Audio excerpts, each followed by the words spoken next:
So reading from Bhagavad Gita as it is from the introduction, and we are reading from here. There are many examples given of how we are to utilize those things which are set aside for us by the Lord. This is also explained in Bhagavad Gita. In the beginning, Arjuna decided that he should not fight in the battle of Kurukshetra.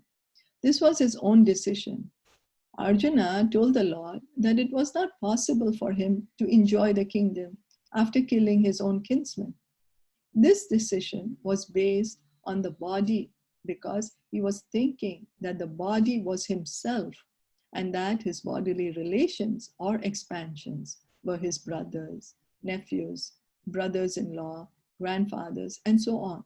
Therefore, he wanted to satisfy his bodily demands. Bhagavad Gita was spoken by the Lord just to change this view. And at the end, Arjuna decides to fight under the directions of the Lord when he says, Karishye vachanam tava, I shall act according to your word. So Arjuna, he's put into illusion in the beginning of the battlefield. He's put into illusion that he forgets that I'm the soul. He starts thinking I'm the body. Actually, Arjuna is a pure devotee of the Lord. He can never be in illusion. But Krishna puts him in illusion. Why? For us, for our sake, because Krishna would leave this planet and Kali Yuga would start. And so how would we get direction? How would we get instructions? So Krishna wanted to speak the Bhagavad Gita. So he used Arjuna as an instrument because Arjuna is his friend. And so what happens? What is Arjuna's illusion? It's same like our illusion, that I'm the body.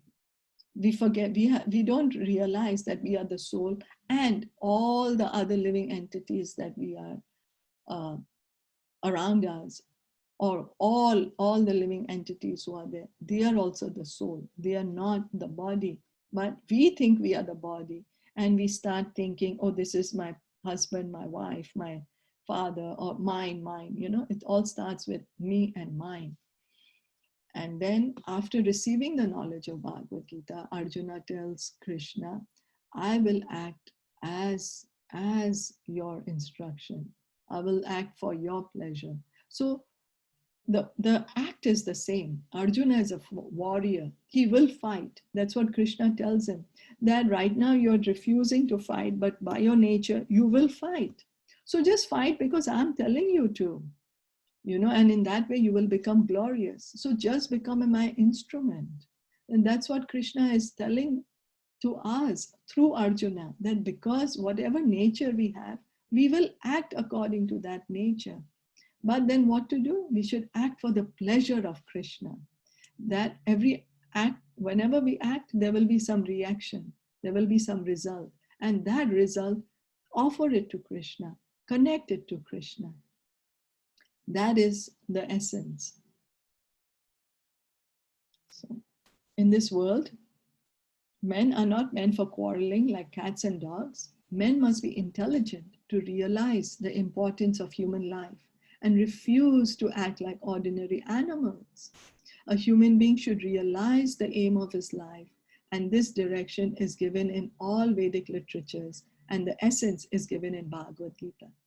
So human beings, we have gotten this body of a human being, which is very, very difficult to get this body. Out of 8,400,000 species of life, only 400,000 are human beings. So we can see the majority of the species are like animals or trees or aquatics, birds, like that.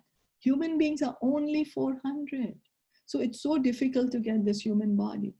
And what is the responsibility of this human body? Not just to eat, sleep, mate, and defend, and to try to invent newer ways to do them and more comfortable ways to do them, but we should try to understand, who am I? And that is when the human life begins. Till the time we do not question, who am I? We are not even, Bhagavatam says, then we are two-legged animals. You know, So Vedic literature is meant for human beings, not for animals. Animals can kill other living animals, and there is no question of sin on their part. But if a man kills an animal for the satisfaction of his uncontrolled taste, he must be responsible for breaking the laws of nature. So animals can kill, and a lion, when he's killing a deer and eating it, the lion is not going to get any karma for it. But if a human being does that, if we kill an animal to eat it, we will get the karma. Now we will say, but I didn't kill. I just went to the supermarket and bought it. But that's the same as killing. And all the people who are involved in that process are implicated in that karma.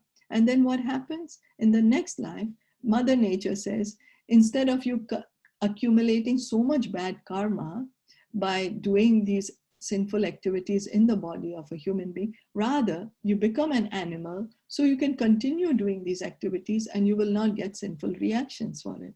And so that's how then we will get the body of an animal in the next life. In the Bhagavad Gita, it is clearly explained that there are three kinds of activities according to the different modes of nature: the activities of goodness, of passion, and of ignorance. Similarly, there are three kinds of eatables also: eatables in goodness, passion, and ignorance. So each and every activity of ours, we can divide it. It's in goodness, passion, or ignorance. Of course, devotional service is transcendental to the modes.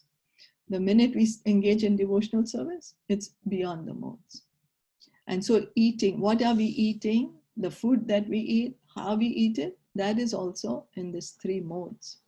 All of this is clearly described. And if we properly utilize the instructions of Bhagavad Gita, then our whole life will become purified.